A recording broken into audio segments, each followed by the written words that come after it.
नमस्कार दोस्तों, जय हिंद जय भारत। मैं हूं CL Saini, CDRK Saini BEd classes में आप सभी का हार्दिक स्वागत है, अभिनंदन है। दोस्तों, आप द्वारा हमारे चैनल की इस हेल्पलाइन नंबर पर जो भी साइकोलॉजी से रिलेटेड टॉपिक हमें सेंड किए जाते हैं उन्हें हम आपको ऑनलाइन समझाने का प्रयास करते हैं।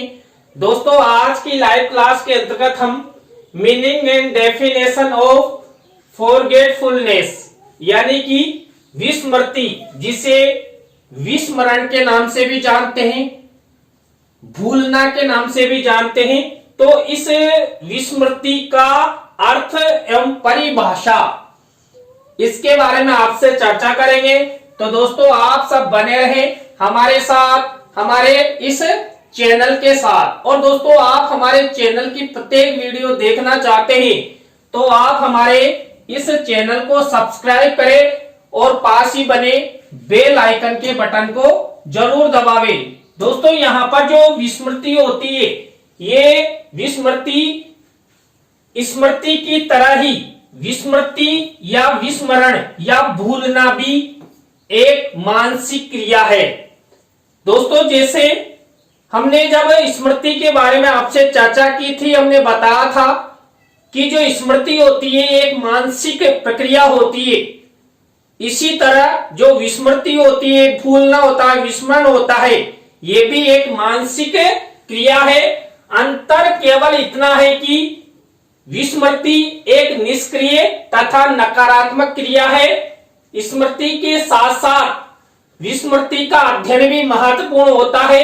यदि विस्मृति अधिक होने लगती है तो यह व्यक्ति में असामान्य व्यवहार पैदा करती है।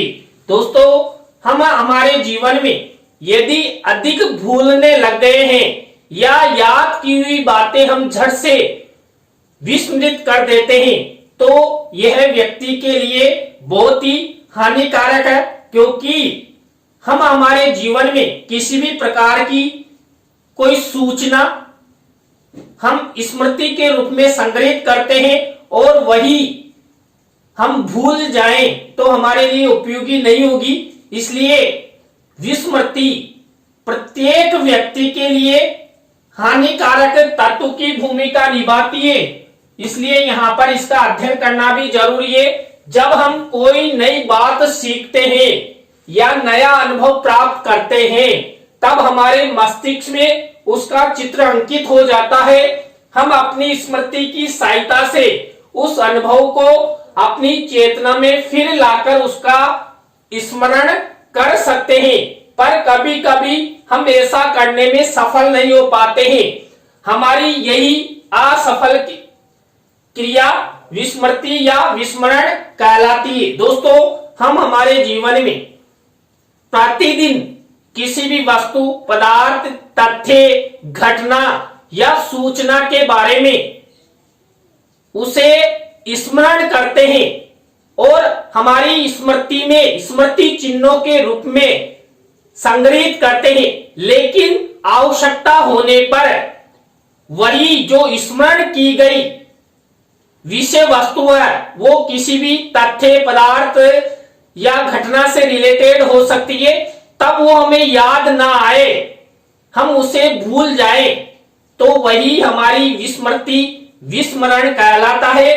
और ये अधिकांशतः जो शारीरिक मानसिक रूप से कमजोर व्यक्ति होते हैं इनमें अधिक होती है। दूसरे शब्दों में कहा जाए तो भूतकाल के किसी अनुभव को वर्तमान चेतना में लाने की असफलता को विस्मृति कहते हैं।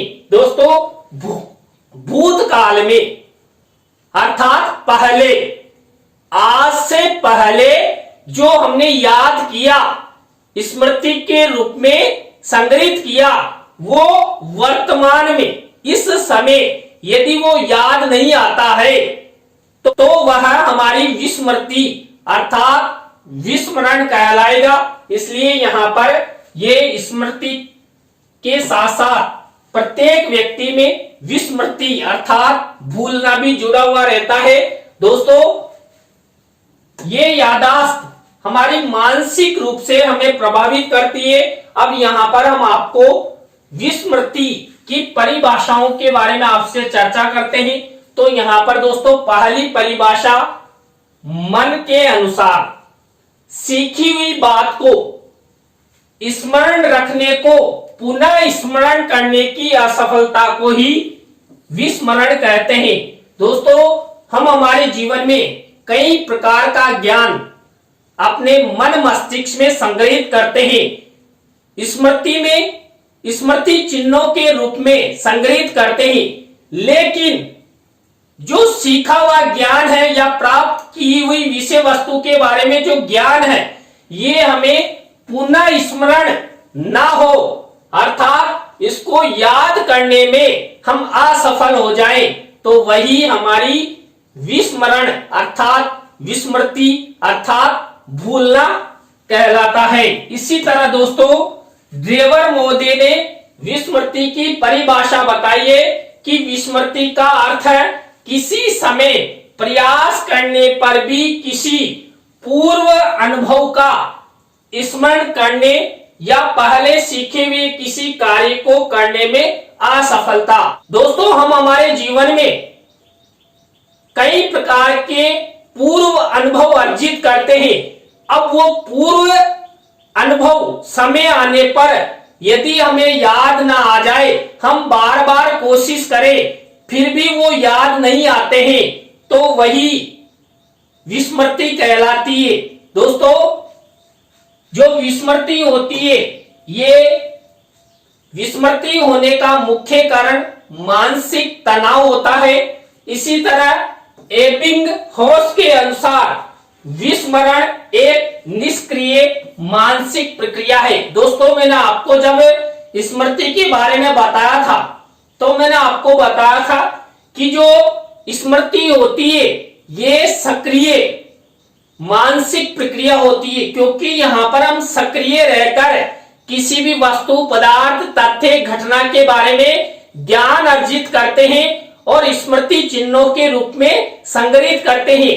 लेकिन विस्मृति में एकदम उल्टा होता है कि यह मानसिक क्रिया तो है, लेकिन यह निष्क्रिय क्रिया है, क्योंकि यहाँ पर हम भूल गए तो हम सक्रिय नहीं रहेंगे। इसलिए यहाँ पर विस्मृति को एबिंगहॉस ने निष्क्रिय मानसिक प्रक्रिया माना है। इसी तरह दोस्तों नेक्स्ट परिभाषा दिए फ्रायड मोदे ने, जो कुछ अप्रिय है उसे स्मृति से दूर करने की प्रकृति ही भूलना है।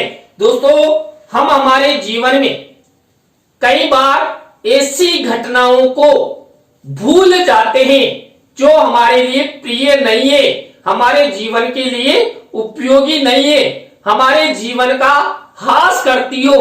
ऐसी घटनाओं एवं सूचनाओं को हम स्वतः ही भूल जाते हैं।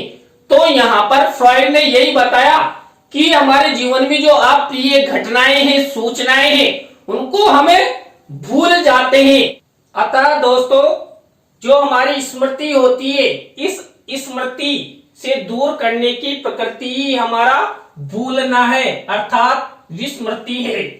तो दोस्तों आज की लाइव क्लास के अंतर्गत हमने आपको विस्मृति का अर्थ और विभिन्न वैज्ञानिकों मनोवैज्ञानिकों के अनुसार विस्मृति की परिभाषा के बारे में बताया। दोस्तों आज की लाइव क्लास आपको कैसी लगी कमेंट्स में हमें जरूर बताएं। अच्छी लगी हो तो लाइक करें, कमेंट्स करें और अपने अपने दोस्तों को शेयर जरूर करें। और दोस्तों आपकी प्रतियोगिता परीक्षाओं में इस टॉपिक से रिलेटेड परिभाषाओं के बारे में अधिकतर पूछ लिया जाता है। तो दोस्तों आप सब इसी तरह हमारे चैनल का सपोर्ट बनाए रखेंगे तो हम भी आपके लिए कुछ नया करने का प्रयास करेंगे। और आप द्वारा हमारे इस हेल्पलाइन नंबर पर जो भी साइको से रिलेटेड टॉपिक हमें सेंड किए जाते हैं उन्हें हम यथाशीघ्र समझाने का प्रयास करेंगे। तो दोस्तों आज की लाइव क्लास में बस इतना ही। न्यू लाइव क्लास के साथ हम आपसे फिर मिलेंगे CDRK सैनी बीएड क्लासेज में CL सैनी के साथ।